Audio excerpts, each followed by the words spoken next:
हरे कृष्णा प्रभु जी, thank you so much for giving this opportunity.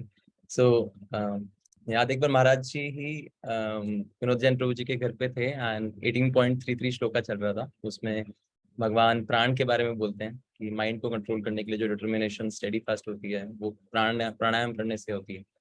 तो उस समय में महाराज का डिजायर था, प्रभु जी का डिजायर था कि हम प्राणायाम के बारे में क्लास करें। And because of my busyness and ill attitude कि इसको इतना डिले हो गया, so I beg forgiveness, public apology apology to Prabhu ji this. So yes, just let me share the screen. So yes,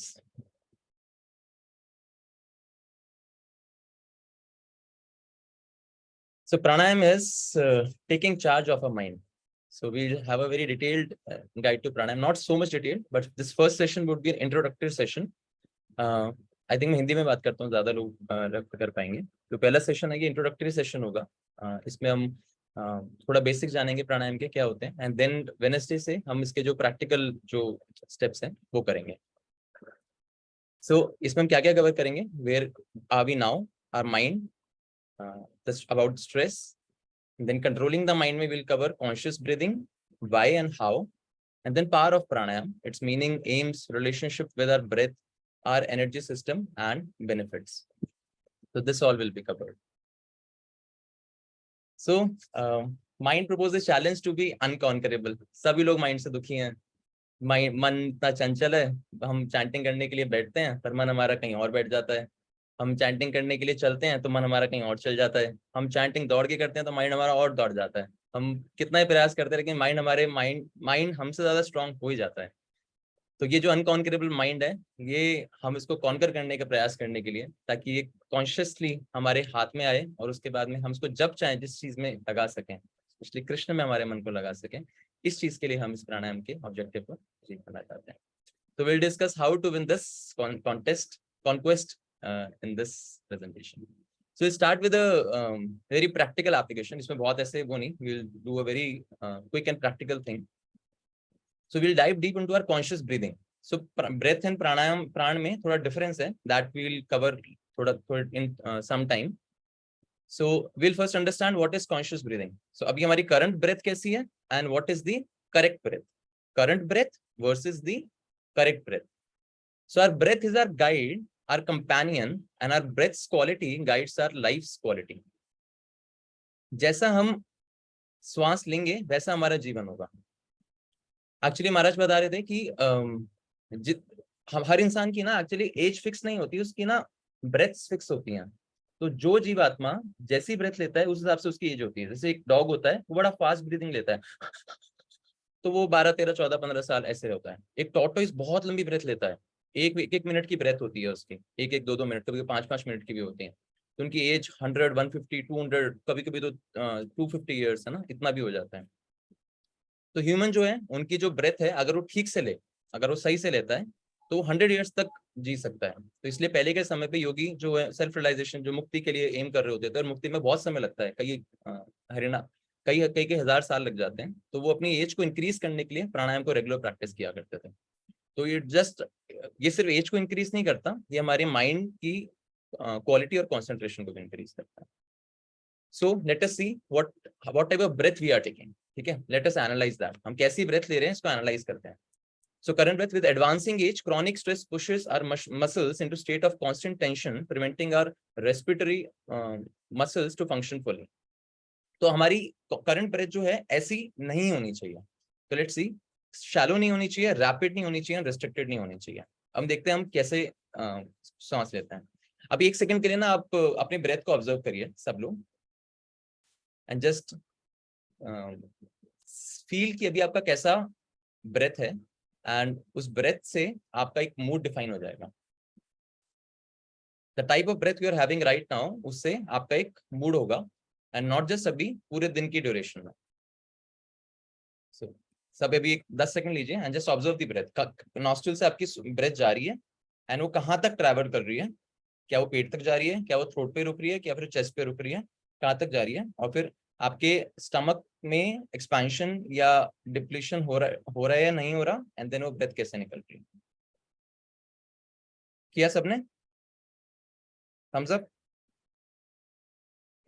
so what is shallow breath? Shallow breath is chest breathing, जिसमें हम सांस लेते हैं, nostril से सांस गई, breath गई and वो चेस्ट तक आ गई एंड देन वो निकल गई।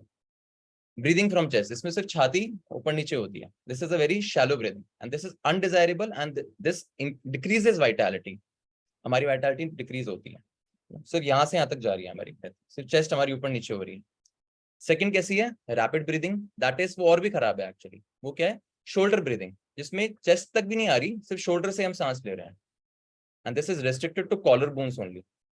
जब हम सांस ले रहे हैं तो हमारी मूवमेंट कहाँ पे हो रही है, हमें ये ऑब्जर्व करना है। And forms out of being constantly anxious and fearful, जब हम बहुत ही डरे हुए होते हैं या फेयरफुल होते हैं, तो एंग्शियस होते हैं, तब हमारी ऐसी ब्रेथ होती है। जैसे आपने ऑब्जर्व किया होगा, जब कोई बहुत घबराया हुआ होता है तो ऐसे सांस लेता है ये ऐसे बस ये हिल रहा होता है उनका। सो ये रैपिड ब्रीदिंग होती है। फिर एक होती है रेस्ट्रिक्टेड ब्रीदिंग, इसमें होती है दिस इज, ये तो और भी खराब होती है, ये थ्रोट ब्रीदिंग होती है। ये सिर्फ गले के बस इतने पार्ट पे होती है, जब कोई बहुत ही एक्सट्रीम डर में होता है। तो आपने सुना होगा से यहीं से भी इतनी सांस आती है इतना डर जाता है व्यक्ति, है ना, सिर्फ इतना थ्रोट से उसकी सांस आ रही है और नीचे जा ही नहीं रही है ना। Inhalation exhalation are too short. Quick breaths generally old person and person और death bed breathe like this. कोई मरने वाला है, कोई बहुत बूढ़ा है, कोई बहुत ही एंग्शियस है, एक्सट्रीम एंजाइटी में, तब उसकी ऐसी सांस हो।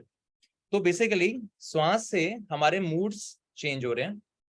तो हम कॉन्स्टेंटली एक्चुअली अपने माइंड को, तो हमारी माइंड की स्टेट की वजह से हमारी ब्रेथ चेंज हो रहे हैं। तो अगर हम अपने ब्रेथ को कॉन्स्टेंटली कंट्रोल कर लेते हैं और अपने हिसाब से चलाते हैं, देन हमारा माइंड पे भी उसका इफेक्ट पड़ेगा। जैसे कि हमारे मूड से हमारी बॉडी लैंग्वेज चेंज होती है और हमारी बॉडी लैंग्वेज से हमारा मूड भी चेंज हो सकता है। तो कोई अगर कॉन्फिडेंस वाला पोस्चर में बॉडी लैंग्वेज में बैठा है, या समझो आपके सामने एक आप कहीं किसी को क्लास दे रहे हैं और ऑडियंस में ना कोई ऐसे करके बैठा हुआ है, ऐसे पीछे होके, ये ऐसे करके, तो आपको उनकी शक्ल पे दिखेगा, बॉडी से दिखेगा कि वो इंटरेस्टेड नहीं है। और कोई ऐसे करके बैठा होगा तो पता लगेगा इंटरेस्टेड है। और कोई अगर ऐसे बैठ गया तो उसको नेचुरली मन कम लगेगा लेक्चर में, क्योंकि उसका बॉडी लैंग्वेज ऐसा है। और अगर कोई आगे इंक्लाइन होकर बैठा हुआ है तो नेचुरली उसका मन करेगा सुनने का, क्योंकि उसका बॉडी लैंग्वेज ऐसा है। तो मूड से body language and body language से मूड दोनों कनेक्टेड है। सिमिलरली मूड से ब्रेथ एंड ब्रेथ से मूड दोनों कनेक्टेड है। तो ये तो हो गया खराब करंट ब्रेथ जो हम अगर ले रहे हो, कुछ अच्छे भी ले रहे होंगे इनमें से। What is the correct breath, है ना, सही से कैसे सांस ले। अगर हम इसको पहचान गए ना, दिस इज द मोस्ट मतलब ब्रिलियंट लाइफ ट्रिक। अगर हम सही से समझ गए how to take correct breath, हमारी क्वालिटी ऑफ लाइफ बहुत इंक्रीज हो जाएगी।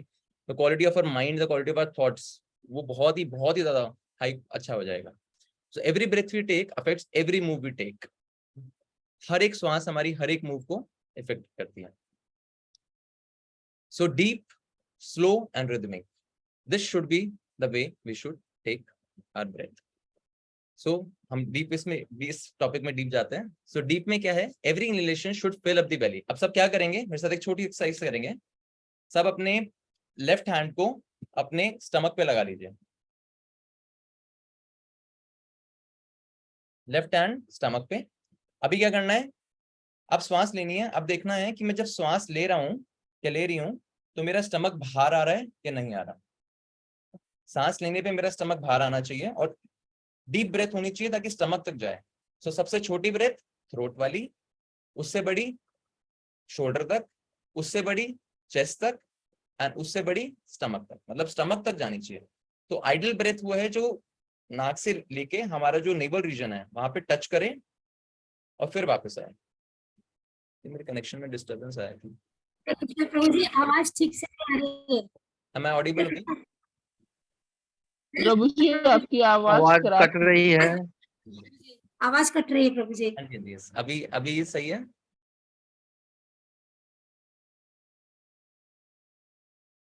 हरे कृष्णा, अभी ठीक है?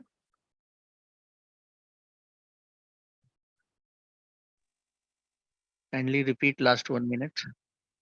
Yes, I'm just checking my internet again. Am I audible अभी? हरे Krishna, am I audible? Yes. So sorry. Yes, Prabhu ji, yes, Prabhu ji. So अभी what we are doing is अभी सभी सबसे अच्छी ब्रेथ कौन सी होती है? जो हमारी नोज से जाके और नेवल तक को टच करती है। तो हमने नोज से ब्रेथ लिया, सबसे बेकार थ्रोट तक गई, उससे थोड़ी अच्छी शोल्डर तक गई, उससे अच्छी चेस्ट तक गई, and the best one is जो नेवल तक टच होके गई, पूरा नीचे तक, नीचे से ऊपर, नीचे से ऊपर। तो every breath we are taking it is nourishing our whole body, पूरी हमारी शरीर को नरिश कर रही है। तो अभी क्या करना है, लेफ्ट हैंड को स्टमक पे रखना है और बिल्कुल ध्यान से ऑब्जर्व करना है, एक कॉन्शियस ब्रेथ लेनी है जिसमें जब हम श्वास ले रहे हैं तो हमारा बेली जो है बाहर की तरफ एक्सपैंड होगा, एंड जब हम श्वास छोड़ रहे हैं तो हमारा जो बेली है वो अंदर की तरफ कॉन्ट्रैक्ट होगा, है ना। बेली अंदर दबना चाहिए, नेचुरली होना चाहिए, नहीं हो रहा तभी हम कॉन्शियसली इसको करेंगे। ठीक है, करिए सब लोग एक बार इसको मेरे साथ। Breathe in and breathe out.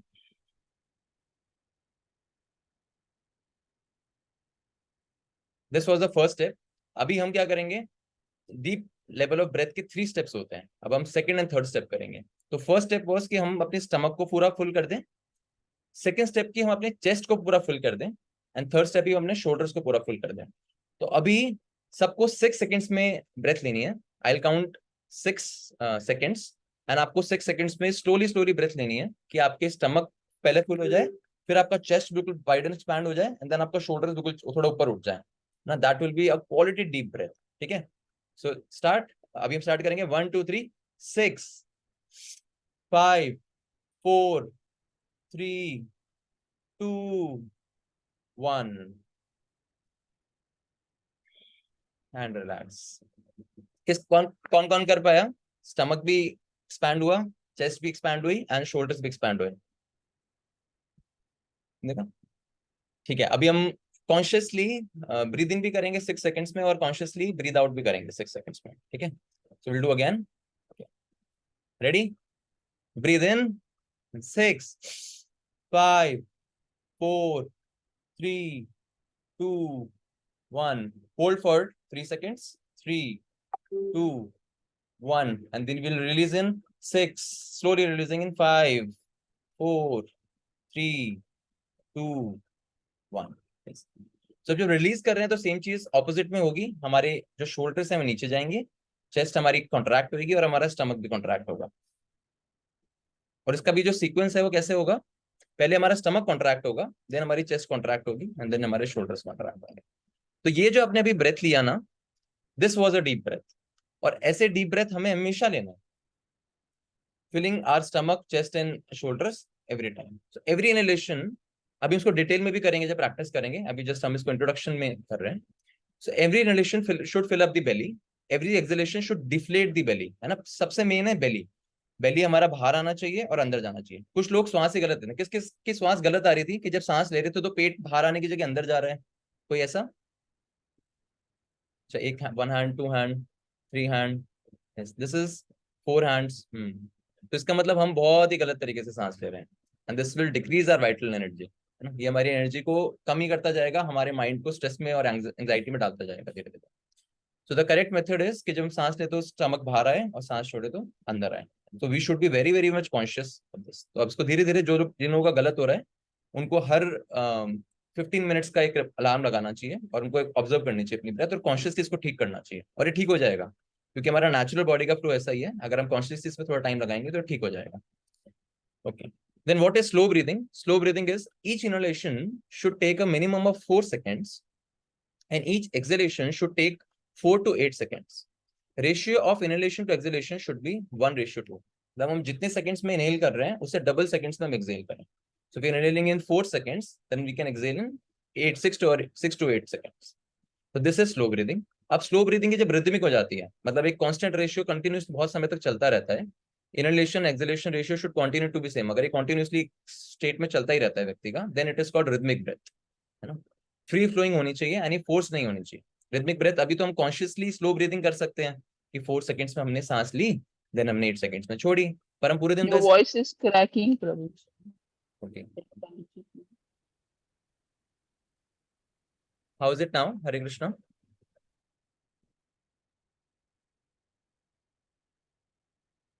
Hare Krishna. Is it better now? Yeah, slightly better now. In between it's cracking, Prabhuji. Okay. So wonderful. Let me know whenever it. Now it is. Now it is. Thank you, Prabhuji.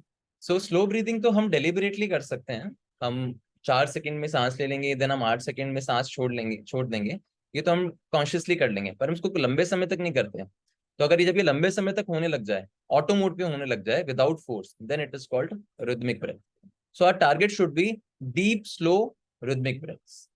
हमारी श्वास deep भी हो, slow भी हो, मतलब जिस ratio में ले रहे हैं उससे डबल रेशियो में छूटे, एंड वो फ्री फ्लो में आ जाए, मतलब वो प्रैक्टिस में आ जाए। ऐसे नहीं हम उसको फोर्सफुली कर रहे हैं, वो प्रैक्टिस में आ जाए। And this automatically comes when we practice pranayama. जब हम अच्छे से करेंगे तो ऐसे नहीं हमें पूरे दिन ध्यान रखना है सांस कैसे ले रहा हूँ, ऑटोमेटिकली वो ठीक हो जाएगा। सो हार्म्स ऑफ ब्रीदिंग रॉन्गली, जो भी गलत सांस हम लेते हैं या डीप ब्रेथ नहीं लेते हैं या हमारी रेस्ट्रिक्टेड ब्रेथ होती है, उससे क्या होता है, toxic buildup occurs in the body में ना टॉक्सिन्स बिल्डअप हो जाते हैं, क्योंकि जो ऑक्सीजन होता है वो हमारे टॉक्सिन्स को रिलीज करता है। रिड्यूसेस वाइटैलिटी, प्रीमेच्योर एजिंग, है ना, बूढ़ा तो सबको होना है, जरा सबको आनी है, लेकिन समय से पहले जरा आ जाएगी। Poor immune system, digestive disorders ना, पेट खराब रहना, लेथार्जी, विदाउट एनी रीजन थके रहना। कौन कौन विदाउट एनी रीजन थके रहते हैं, पूरे दिन थका थका महसूस होता है। This is 100% the cause of not taking proper breath. हम ढंग से सांस नहीं ले रहे हैं, ब्रेथ नहीं ले रहे हैं, इसलिए हमारे साथ ऐसा होता है। So now we'll do another experiment. This is single nostril domination. So आप जानते हैं कि हमारी एक नाक जो होती है ना, वो ज्यादा एक्टिव होती है दूसरे से। तो अभी एक बार अपने राइट नॉस्ट्रिल से बंद करिए और श्वास लीजिए, 2-3 ब्रेथ्स ऑब्जर्व करिए, and then we'll close the left nostril and उसमें हम 2-3 ब्रेथ्स ऑब्जर्व करेंगे। एंड आपको क्या ऑब्जर्व करना है कि कौन सी नॉस्ट्रिल में जो पैसेज है, हवा जो है बड़ा स्मूथली जा रही है, और एक में थोड़ा सा ब्लॉकेजेस होकर जा रही होगी, एक थोड़ा सा इतना स्मूथ नहीं होगा, एक ज्यादा खुली हुई होगी, एक कम खुली हुई होगी, है ना। 2-3 ब्रेथ्स राइट से लीजिए, देन 2-3 ब्रेथ्स लेफ्ट से। Just observe. अब चार्ट पे लिख के बताइए किसकी कौन सी नॉस्ट्रिल ज्यादा एक्टिव है।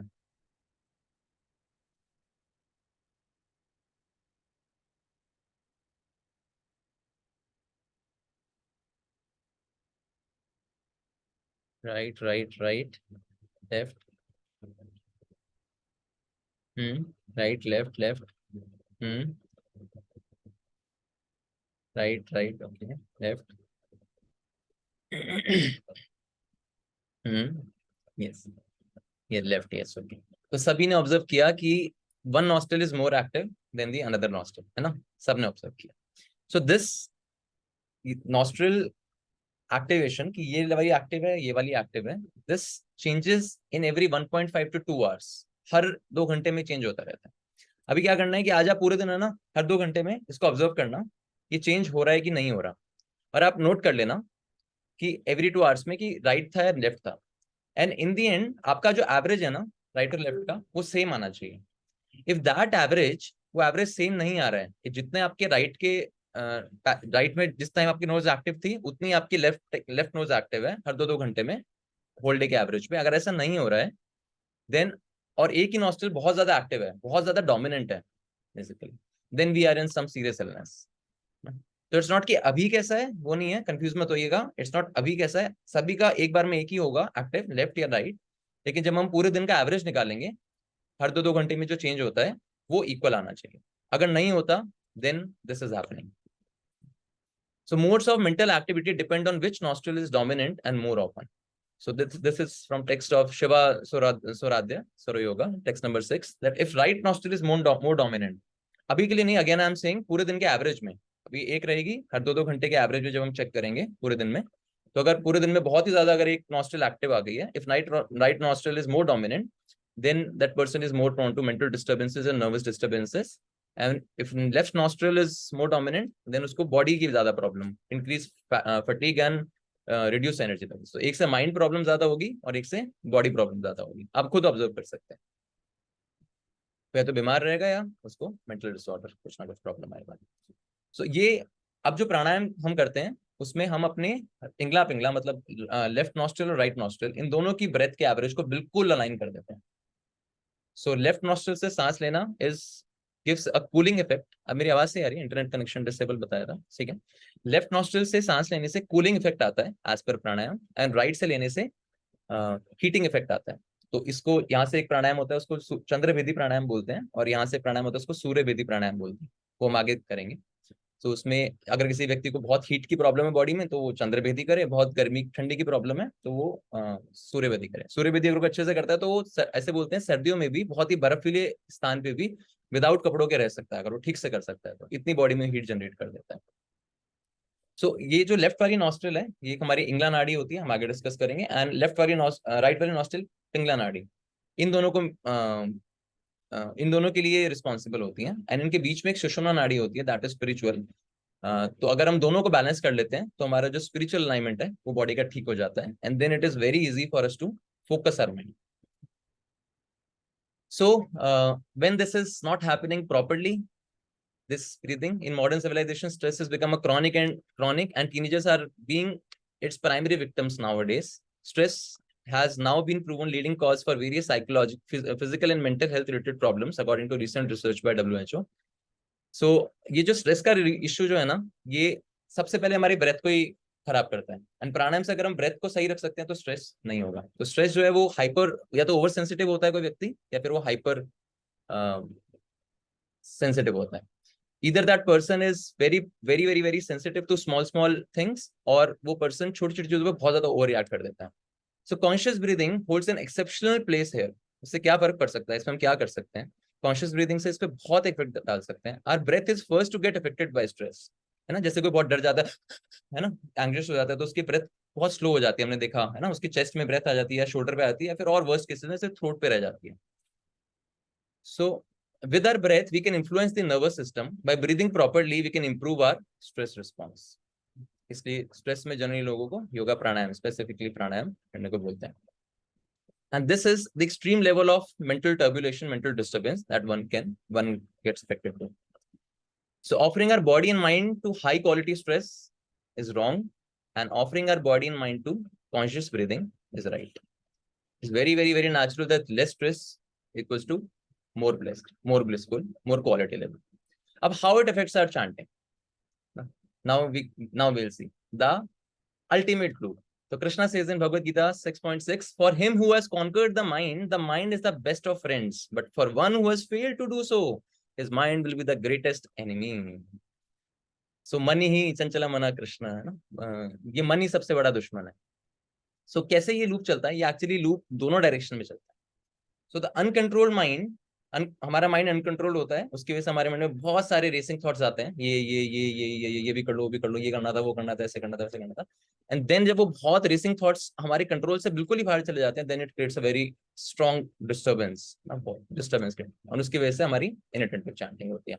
इनअटेंटिव चैंटिंग से भी डिस्टर्बेंस आती है अगर हमारे माइंड में बहुत, तो रेसिंग थॉट्स, अनकंट्रोल्ड माइंड से भी attentive chanting, all this happens. सब इस इन्फिनिट लूप को ब्रेक कैसे किया जाए? तो ब्रेक करने के लिए भगवान बोल रहे हैं 18.33 में, O son of Pritha, that determination which is unbreakable, which is sustained with steadfastness by yoga practice, and thus controls the mind, life and the acts of senses in the mode of goodness. तो प्राणेंद्रिय, ये जो life है ना, इसके बारे में भगवान बोल रहे हैं कि प्राण को कंट्रोल करने से एक्चुअली हमारी डिटर्मिनेशन बहुत स्ट्रांग हो सकती है। डिटर्मिनेशन मतलब मेरे को मन लगाना है हरि नाम पे तो लगेगा उस समय पे, क्योंकि हम सतोगुण में आ जाएंगे। एंड सतोगुण का सिम्टम होता है there is clarity, we can see things as they are and it is not disturbing at all, it is calmness. So control mind has structured thoughts, ऐसे नहीं कि control mind है तो thoughts ही नहीं आएंगे, thoughts तो आएंगे, पर it is structured thoughts. Those thoughts will be in your control and it will cause less disturbance in the mind because it is controlled, and then we'll be able to achieve attentive chanting. This is our goal. So what is the meaning of pranayam? अब हम प्राणायाम के बारे में थोड़ा सा समझते हैं। हमने ब्रेथ के बारे में समझा। So anybody can tell यहाँ पे कि what is the difference between pranayam and breath? प्राण और ब्रेथ में डिफरेंस क्या है? मैंने दिखा दिया है, अब बता सकते हैं। Anyone? Or everyone thinks कि प्राण and breath are the same? Who all thinks कि प्राण and breath are the same? Okay. बाकियों को ना प्राण पता है ना ब्रेथ पता है, ऐसा?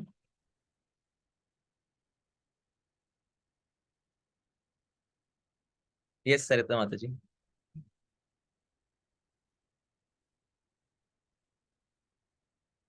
Yes, Sarita Mataji, please.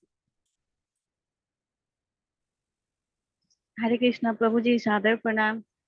सही बात है प्रभु जी, जैसे कि हम लोग का इस तरह से कभी शिक्षा नहीं दिया गया है कि जैसे पता हो कि प्राणायाम क्या होता है या ब्रेथ क्या होता है। जो भी जैसे भी चलते आ रहा है हम लोग करते जा रहे हैं, इसलिए मेरे को तो सही में नहीं पता है, इसलिए मैंने रेज हैंड किया। बाकी सबको पता होगा इसलिए किसी ने रेज हैंड नहीं किया। ठीक है माताजी। तो प्राण को हम एक्चुअली बहुत ज्यादा कंफ्यूज कर लेते हैं ब्रेथ से ही, पर ब्रेथ उसका एक एस्पेक्ट है। Prana is the energy basically, और एनर्जी जो बहुत सारे फैक्टर्स पर डिपेंड करती है, food, water, breath, or environment, a lot of things. So breath उसमें एक बहुत मेजर रोल प्ले करता है, इसलिए हम प्राणायाम में ब्रेथ को मेन फोकस कर देते हैं। बट प्राण इज ऑल अबाउट जो हमारी बॉडी की जो एनर्जी है। तो प्राण means it comes from the words प्राण एंड यम। तो प्राण, द मीनिंग ऑफ प्राण is vital energy of life, हमारे शरीर का। और प्राण को अगर हम और तोड़ते हैं तो परा का मतलब होता है फर्स्ट, एंड ना का मतलब होता है ब्रेथ। तो जो फर्स्ट ब्रेथ है, जो फर्स्ट एनर्जी जो है ना बॉडी की, एंड यम मीन्स रेगुलेशन और कंट्रोल। तो जब हम अपने वाइटल एनर्जी को अपने हिसाब से चला पाते हैं, इट इज नॉट हैफेजार्डस। एनर्जी जो है वो अपनी मर्जी से कहीं पे भी नहीं घूम रही, we can consciously control the energy, then we are able to achieve prana. Also प्राण जो है हमारे शरीर के में, एक मन शरीर होता है, एक बहुत ही ग्रॉस बॉडी होता है। तो बॉडी और माइंड के बीच का एक लेयर होता है प्राण। तो हम प्राणायाम से, प्राण को स्ट्रॉन्ग करने से हम अपने माइंड और बॉडी में डिफरेंस देख पाते हैं कि मैं शरीर भी नहीं हूँ, मैं मन भी नहीं हूँ। अभी हम डिफरेंस ही नहीं कर पाते, वो डिफरेंस जो है बहुत स्ट्रॉन्ग हो जाता है। That means, so what are the aims of pranayam practice that we are going to do? So first aim is, जो हमने देखा, we'll take proper deep breaths, we'll do, हम अपनी breaths जो हैं उनको, current breaths जो खराब हैं उनको ठीक करके we'll do conscious correct breaths. So taking complete breaths, this is the first goal, first aim of our practice of our classes. Second is slowing down the breathing rate, जो बहुत ही है ना, ब्रीदिंग हमारी स्लो हो जाएगी, deep हो जाएगी, then naturally हमारी जो एनर्जी एंड एज है ना, सब इंक्रीज हो जाएगा। एक्सेलिंग मोर कंप्लीटली, हम कुछ लोग अगर इनहेल कॉन्शियसली कर भी लेते हैं तो यहाँ बहुत गलती करते हैं, एक्सेल नहीं करते properly. But the better way is, अगर हमें अच्छे से इनहेल करना है, इसका मतलब हमें अच्छे से एक्सेल करना है। Then balancing breaths between two nostrils, we will make sure in our further sessions कि हमारे जो दोनों नॉस्ट्रल्स का एवरेज आ रहा है पूरे दिन में वो बिल्कुल सेम आया एवरेज, राइट नॉस्ट्रल और लेफ्ट नॉस्ट्रल का, सो दैट हम फिजिकल या मेंटल दोनों डिसऑर्डर से नहीं होगा। बिल्डिंग अवेयरनेस है ना, because when energy levels, prana level is high, we are very much aware. So किसी का प्राणा बहुत कम होता है ना, उसका फेस ही बिल्कुल इससे डल रहता है ना, उसकी शक्ल पे आप कह सकते हैं that person is low on प्राण, उसके डार्क सर्कल्स होंगे, है ना, उसको चीजें समझ नहीं आएंगी, है ना, he will be very very low in each aspect of his life. And effortless retention of breaths, है ना, इसको एक रिदमिक प्रोसेस में ले आना, ताकि हम कॉन्शियसली ही नहीं, अनकॉन्शियसली भी सही तरीके से ब्रीदिंग कर सकें। Yes part project. Hare Krishna Prabhu, thank you for the class so far. मेरा क्वेश्चन था कि अगर हम ये इस बात में कॉन्शियस हो जाएंगे कि am I breathing fully, which nostril am I breathing, and then we try to apply that also कि oh right now I'm feeling disturbed, so I'll try to do some Anulom Vilom and fix the other thing. Then what if during the whole day we just start thinking about the breath, and I was thinking then we stop thinking about Krishna and we start thinking about breath and which nostril. So how to figure that out? You can just relate it to Krishna, and you can just understand that the breath, the air is giving, the supply of air is being given by Krishna, and this nose is also Krishna, this body is also Krishna. So I'm doing this for Krishna. So it's not what we do, it's always Maharaj Ji says, it's why we do it. So I'm doing this for Krishna. This body is not my property. This is Krishna's property. I'm maintaining this body properly and maintaining my mind properly so that I can chant better and I can take holy names of Krishna better. And if my mind is controlled, then I'll be able to remember Krishna more. So better ही होगा, कम नहीं होगा. Thank you, bro. Also with every, there are more things to this. Also with every breath we can take Hare Krishna Mahamantra. वो practice में आगे आके कई devotees ऐसे करते हैं, वो जो अजप अजप जिसको बोलते हैं, they take whole day they are chanting while being conscious of their breaths. They are chanting Hare Krishna Mahamantra inside and outside. वो count कर लेते हैं कितनी breaths उनकी, कितने time में उनकी एक breath in जा रही है, कितने में out जा रही है, उसी के हिसाब से Hare Krishna Mahamantra को break करके they make it a habit. Many Maharaj also do this. So So next is establishing the relationship with our breath. So these are some technical terms. क्या क्या होता है? So there is inhalation, हमें पता है breath में, है ना? There is retention and there is exhalation. हम सांस लेते हैं, सांस रोकते हैं और सांस छोड़ते हैं. तो सब इसको याद कर लीजिए. PKR formula. P is पूरक, in which we'll take up, जिसमें हमें ब्रेथ लेते हैं, इनहेलेशन को पूरक बोलते हैं. आगे हमारी ये टर्म्स यूज होंगी आगे सेशंस में. कुंभक के सांस को रोकना एंड रेचक के सांस को छोड़ना, है ना? तो puraka, kumbhaka is hold and rechaka is exhalation. Puraka, kumbhaka, रेचक, पूरक, कुंभक, रेचक. ठीक है? सो पूरक इज अगेन सिंपल, उसमें puraka is inhaling the breath, kumbhaka is holding the breath and rechaka is exhaling the breath. So our energy system has three things: pran, nadis and chakra. So pran is the vital energy. इसमें 5 types की vital energies होती हैं प्राण में. उड़ान, विमान, समान, अमान और बयान. प्रपात भी इसको काफी जगह बताते हैं. डिफरेंट लाइफ फोर्सेस की, कुछ लाइफ फोर्सेस यहाँ ये पार्ट कंट्रोल करती हैं, कोई इसके नीचे का, कोई इसके नीचे का, कोई इसके नीचे का, और बयान जो है पूरी बॉडी में रहती है. तो balancing all those, that is प्राण. नाडीज क्या होता है? नाडीज के बारे में किसको पता है? Nadis. So nadis generally people confuse with nervous system, पर एक्चुअली साइंटिस्ट अभी तक पता ही नहीं लगा पाए नाडीज क्या है. This part of Ayurveda, this part of Ayurvedic culture is very much deeper and इसके बारे में जान ही नहीं पाए. सो प्राण जैसे दिख नहीं रहा हमें, तो प्राण को फ्लो करने के लिए जो चैनल्स होते हैं, जैसे रिवर को फ्लो करने के लिए एक चैनल जो है उसमें पानी बह रहा है, या जो पाइप्स हैं उनको नाडीज बोलते हैं. तो हमारी बॉडी में बहुत सारी नाडीज होती हैं, 72,000 बोलते हैं, और कुछ कुछ योगी जिसको 3 लाख नाडीज भी बताते हैं कितनी होती हैं. उनके अंदर हमारे पूरे प्राण फ्लो करते हैं. तो वो नाडीज जो है वो, उसमें अगर हमारी बॉडी में पैचेस होते हैं ना, नाडीज कहीं ना कहीं ब्लॉक्ड होती हैं, that is the root cause of the problems in our body. समझो कहीं पे पैच हो तो वहां पे कुछ ना कुछ रोग आ जाएगा शरीर में.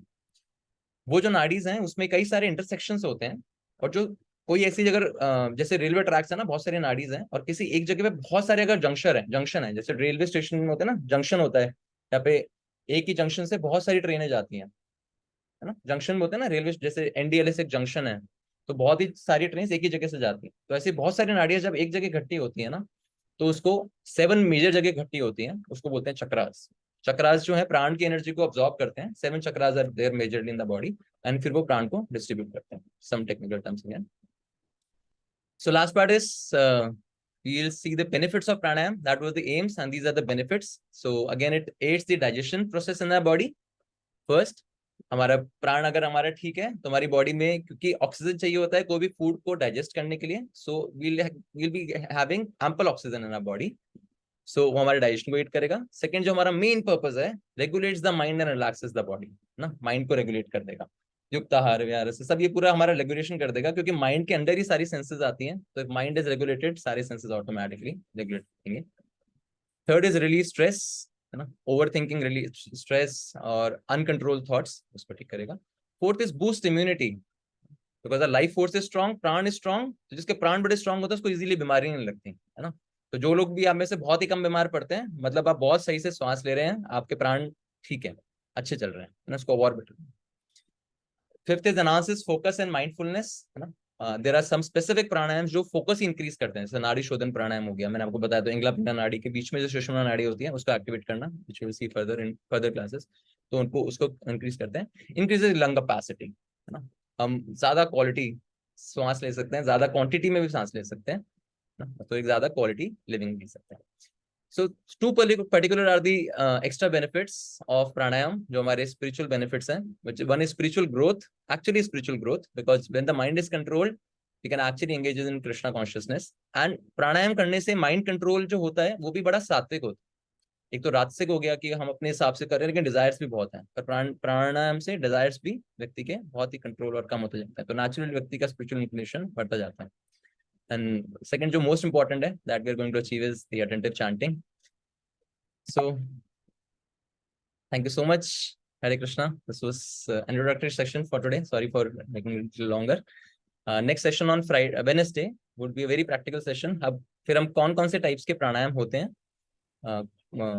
कूलिंग प्राणायाम, हीटिंग प्राणायाम, सेंसिटाइजिंग प्राणायाम, रेजोनेटिंग प्राणायाम, हम उसको प्रैक्टिकली समझेंगे भी और हम करेंगे भी साथ साथ. We will do in practice. So hope everyone is aware of the importance of pranayam. सब समझ गए हैं कि कितना important है और क्या ये हमारे लाइफ में एक वैल्यू ऐड कर सकता है, not only to the physical health but to our mental health and to our spiritual health, all three types of health. So yes, looking forward to the further classes. Hare Krishna. Thank you so much. Hare Krishna, thank you so much प्रभु जी। So ऐसा कहा जाता है कि the difference between an ordinary person and the great sages, the difference between the ordinary person and the great sages is the level of concentration that they hold. कितनी गहराई से वो अपनी जिंदगी को, अपने जीवन को जीते हैं। तो what we will get with this pranayam is we will start to learn how to live a condensed life with full of concentration, full of absorption. Whatever we are doing, we are absorbed in it. So there will be many benefits. Of course, the biggest benefit will be that we'll have an absorbed chanting. So you can see how beautifully Prabhuji has taken this class today. And I hope everybody liked it and everybody can make the best use of it. So let us express our deepest gratitude to Gaurav Prabhuji by 3 times lovingly and loudly chanting Hare Krishna Mahamantra. Hare Krishna, Hare Krishna, Krishna Krishna Hare Hare, Hare Ram Ram Ram Hare Hare, Hare Krishna Krishna Krishna Hare Hare, Hare Ram Ram Ram Hare Hare, Hare Krishna Krishna Krishna Hare Hare, Hare Ram Ram Hare Hare. But dear most Gaurav Prabhu ki jai. Jai. So I remember God bless I you. met Manoj Prabhuji. So for the first, not the first time though, जब हम first time ऐसे बात कर रहे थे Gita academy में as a teaching का और ऐसे, so Prabhuji's main desire was to increase the absorption level in the students of Gita Academy. He was very much convinced कि एक ही quality अगर बच्चों में आ गई ना, then whole of their life, in every task they are doing, whether spiritual, material, anything, if they are absorbed fully, giving their 100%, then success isn't just an outcome of that. So वो प्रभु जी का ही dream था, प्रभु जी की तरफ से आया. So we'll all thank Prabhu ji for giving us an opportunity for this by 3 times loudly chanting Hare Krishna mantra. Hare Krishna Krishna Krishna Hare Hare, Hare Ram Ram Hare Krishna Krishna Krishna Hare Hare, Hare Ram Ram Hare Hare, Hare Krishna Krishna Krishna Hare Hare, Ram Ram Hare Hare. Shri Vinod Jain प्रभु जी की जय. तो प्रभु जी हम लोग चला सकते हैं शिक्षाष्टकम.